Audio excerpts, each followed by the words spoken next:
Inside the Village.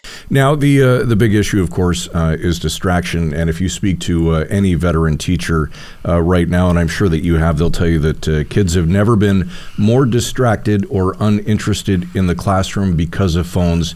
Is that what you're hearing as well?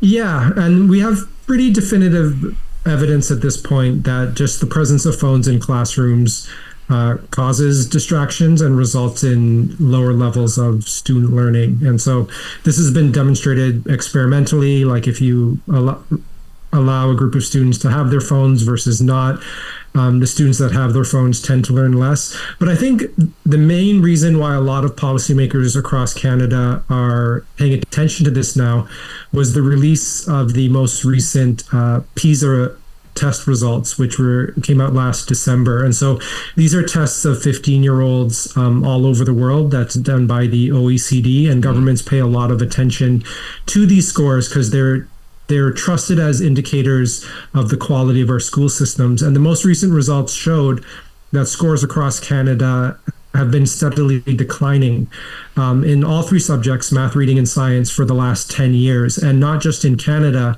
but in dozens of other countries around the world. And when the OECD dug a bit deeper into why this might be, the use of technologies for non-educational purposes, and in particular phones, was flagged as a major contributing factor. And so this corresponds with what a lot of teachers have been reporting as well. I'm sure there was a scramble after that report as well. I've seen other provinces try to bring in different bans, different rules. What are you seeing around the country that's different from what Ontario's doing? Just give us an idea of what other jurisdictions are trying.